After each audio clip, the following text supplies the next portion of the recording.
Hi, welcome to The Journey Coach. I'm Dr. Tami Moser, and at The Journey Coach, we are a group of professionals focused on helping you complete your doctorate degree. We work on guiding you through your coursework and then helping you prepare for and successfully complete your dissertation. Today, we're going to talk about 5 things that must be present in your academic writing.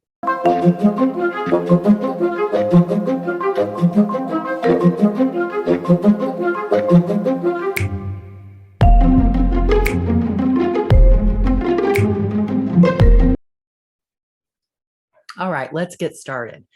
We're going to start with something that seems rather easy, but is actually quite difficult. Whether you're talking about an academic paper you're writing in one of your doctoral classes, or you're talking about your dissertation work, and that is being clear on your purpose for that paper and being able to write a purpose statement. Now, in your dissertation work, that purpose statement is vital because it guides almost all your other choices, right? Your research questions flow from that. The theory and conceptual framework that you choose flow from that. You really make many choices from that purpose statement. And that purpose statement is kind of your lodestone. It's what you go back to and go, okay, is this choice helping me achieve my purpose? Your methodology goes back to your purpose statement. And what I find a challenge for many learners that enter the dissertation phase is actually writing a purpose statement that's clear, that is concrete, and that they truly understand what they're trying to achieve through the writing of purpose statement. And so even in your papers, as you're moving through a doctoral program, you want to be very clear on what you're trying to achieve in any given academic paper.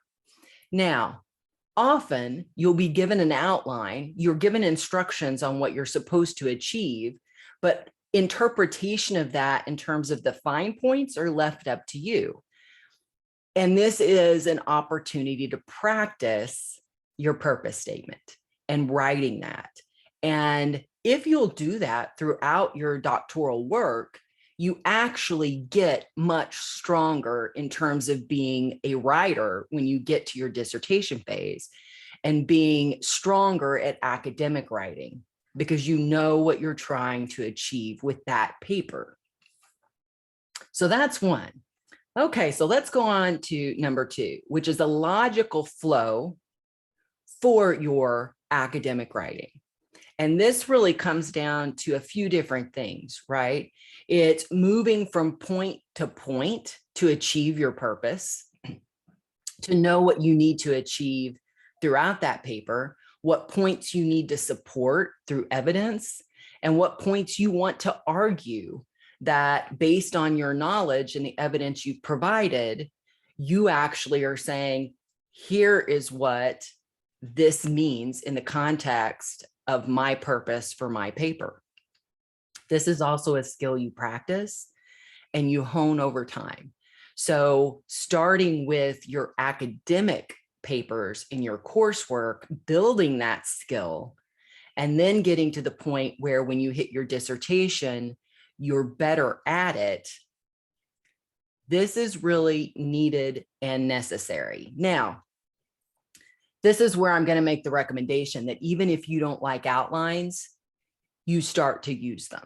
It is much easier to move things around, flip where things are located for flow when you've got a full sentence outline. So a full sentence outline is different than a standard outline you learned in, junior high and high school, right? Where you just got a couple of words. They're guideposts. They may even be like the headings that you get in instructions. No, these are actually full sentence is the primary point of that particular paragraph. So it's what you're trying to support with evidence, what you're going to build everything else around in that particular paragraph, right? Paragraphs should have one thesis statement, one primary point. That point then is supported by evidence. Now, this is a side note, this sometimes leads to very overstuffed paragraphs because people think, well, I'm still writing about this point, so I just need to keep going. And a 2-page long paragraph. No, no. So 2 points for the paragraphs, right? You should have 1 point with supporting evidence, or if you're moving past that 7-sentence mark, which in some dissertations, those sentences can be lengthy, so you can still end up filling up a full page. You may need to think about that. But what you look for then is a natural break for the reader to take a breath, right? So you may still be on the same point and providing evidence, but you're looking for that place where you can go, oh, okay, now we can start a new paragraph. So you don't want an overstuffed paragraph, even if you're still on the same point. So let's get back to the primary point, which is logical flow. If I'm writing a full sentence outline, then each of those sentences represent a primary point, an argument for a paragraph. And then I can look at those, look at their flow. Does this one lead into the next one? Because I'm just going to be surrounding them with evidence. And so I can really look at that and go, oh, does this take me to the next stage? Or would it be better and have more logical flow to it if I flip these points? And the outline, just full sentence outline, helps you with that a great deal. You can skip that and go to just a short outline, which is not going to give you the same thing because you don't really know. I mean, a few words does not tell you specifically what you're trying to accomplish in that paragraph, or help you with really flow. But a key point in academic writing is there is a purposeful flow because you're building toward that purpose of the paper being achieved. And you got to build your argument or your case. And even the representation of the theory you're using is predicated on that. Now, another part of logical flow and moving from sentence to sentence, if you will, paragraph to paragraph, is the connective tissue. And so keep that in mind because we're going to, okay, the third one, academic tone.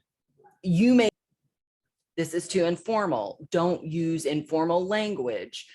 It needs to be academic in nature. And there's a reason for that. You need to take your writing up to another level, and tone has a lot to do with it. I remember when I started my PhD program and I was moving from a master's program like we all do. And I actually was in an academic master's where we had to write a thesis. And so that thesis for me was, I want to say, if my memory is serving correctly, and I have it around here somewhere, that it was around 125, 130 pages long. And so it wasn't like I was unfamiliar with writing at an academic level, but I will tell you, when I transitioned to a PhD program, that writing went up. I mean, the expectations in the tone and the skill and the overall academic approach was exponentially higher. And that first class was a real learning curve for me, because all of a sudden I went from being, even in an academic master's, right? You're still kind of a practitioner, and those masters are looked at as the top level degree for practitioners, generally speaking. That's what they've been in the past. And so, you write for more of that practitioner audience while bringing it up to an academic level, if you will. And so, man, that was just a tough transition. And what it really came down to was not my inability to do the first two things we've talked about, but to transition to that academic tone, to where I was approaching it as someone who was at that level of a scholar, and both had the right to write in that way, but also was able to use language appropriately to pull myself up to that level. Now, if you're in one of our programs, then we talk about language a lot, and when your writing is being reviewed in the coaching sessions, whether they're the group or the one-on-one, we talk about language choice, structure of sentences, and academic tone, because it is an issue. And one of the things you can do for yourself to really start getting the feel for this is to read articles, read journal articles, read dissertations. As you start to look at those and read them, you don't necessarily need to read them because you're trying to get a feel for even their topic information.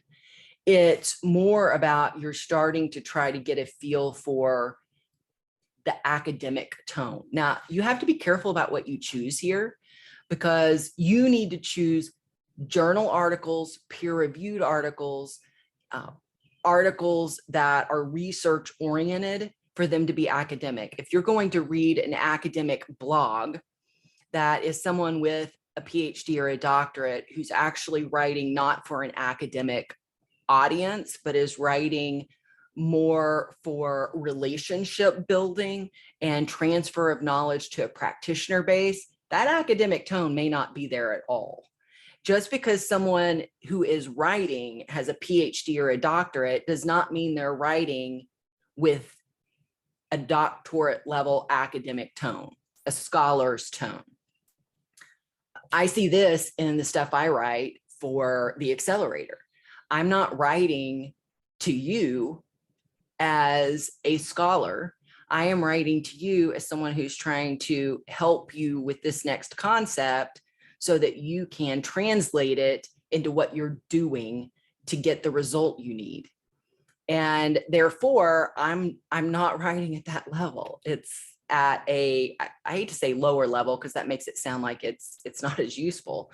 But there are times to use that more informal relationship building tone. And then there's times for the academic tone. So that would be that third area that must be present in academic writing to really show you should be writing and be a part of and talk to the audience you are. And in your classes, it's important because it's part of how your professors judge your developing skill, is how your tone shifts. So in the doctoral programs where I am teaching a first course, I start providing feedback about academic tone, pointing out where it's too informal, but I don't really take off a lot of points in it because it's a developmental thing, right? That's the first stage of your development, is identifying that you're too informal. When I'm teaching 5 classes in, you start losing points for it, and the feedback gets much more pointed, because at that point, you should have developed past that informal tone. So keep that in mind. This is another skill you want to be building as you're moving through your program and writing for your instructors.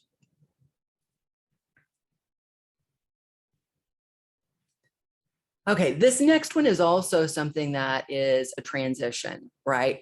And many of the classes I teach at a doctoral level, again, this is developmental. So at the very beginning, if I'm teaching a first course, I end up putting this feedback in there a lot. And I'll even put it multiple times throughout one paper, just so learners recognize how often it's happening.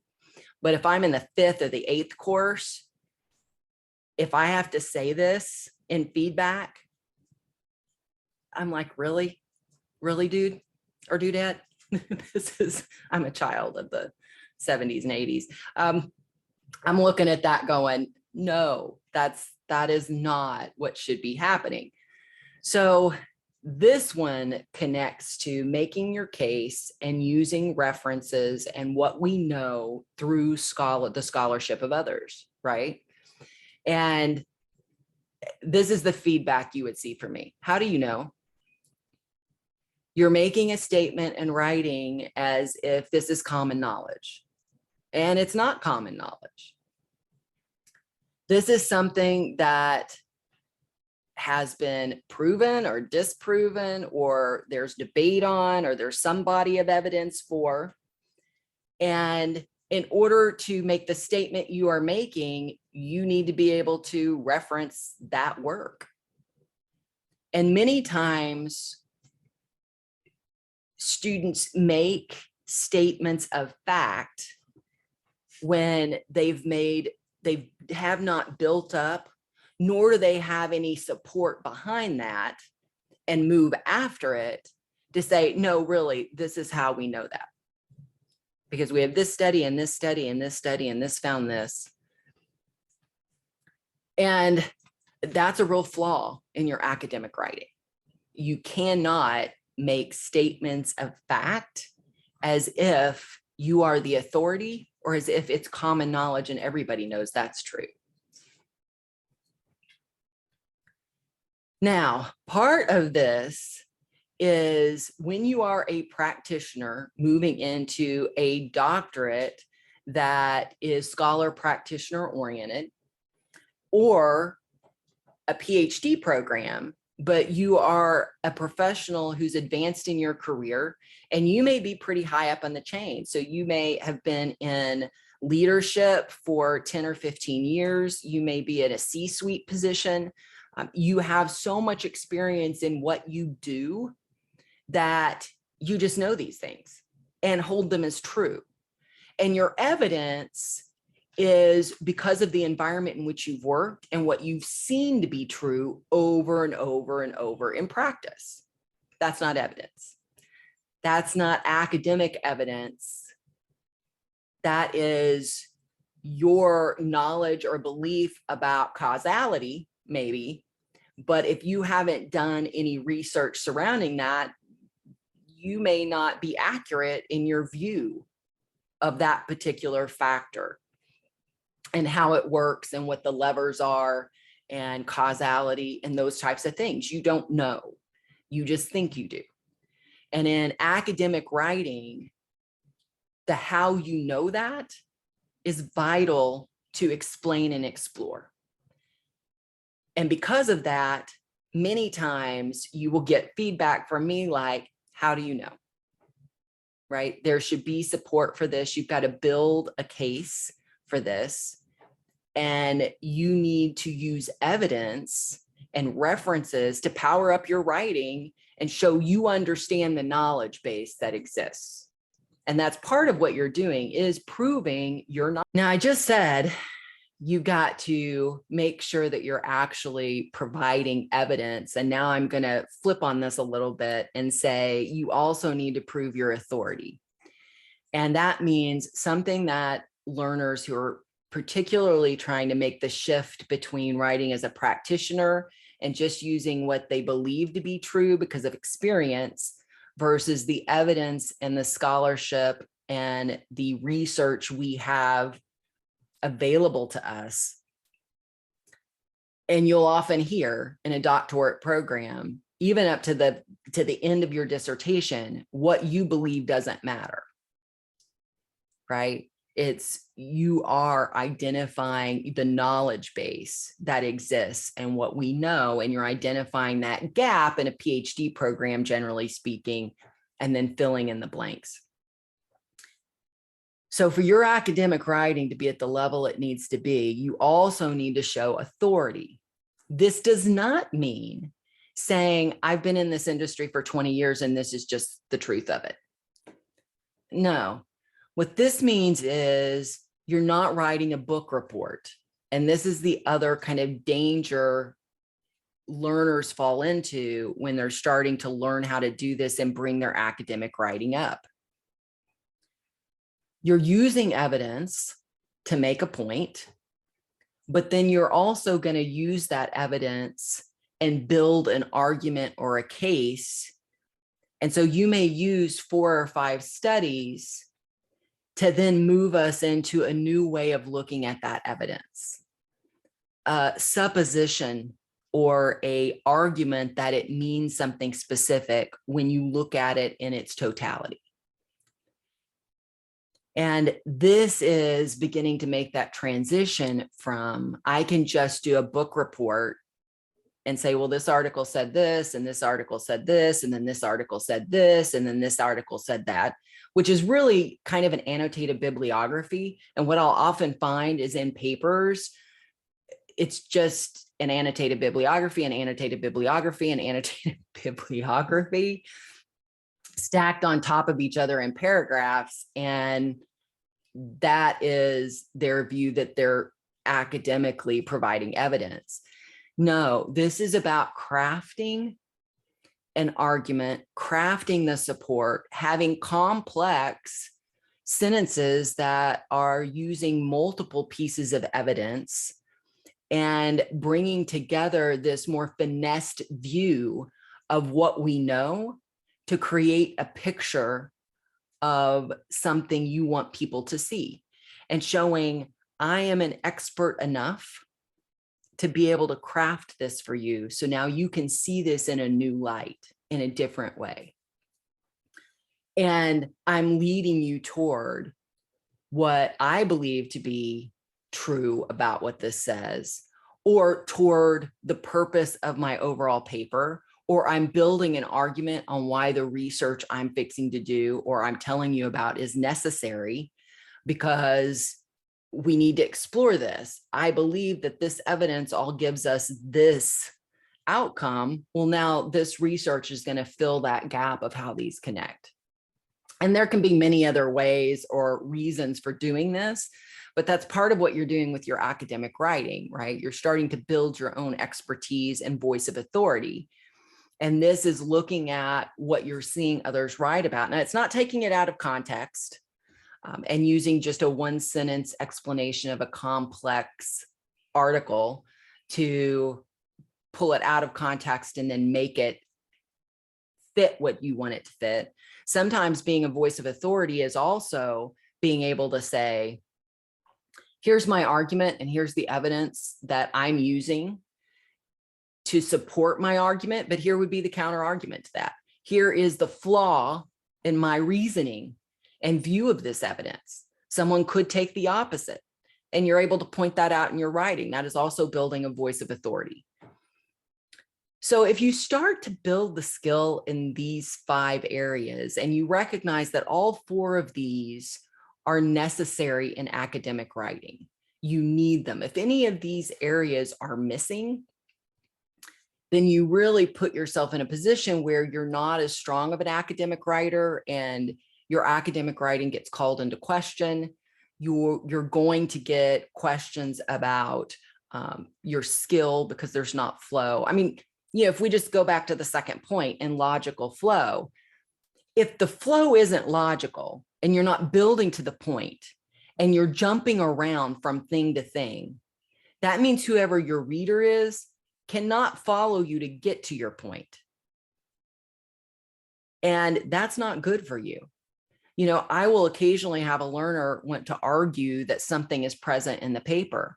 And I finally will have to go, yeah, I can see where that sentence is there. And that sentence is 2 pages later. And those 3 sentences are 3 pages later. That doesn't add up to you actually addressing that area appropriately or effectively. It's too scattered. It's illogical in flow. And I'm not going to search for you covering something that you're expected to cover because it's scattered throughout the paper. And that's on you as an academic writer.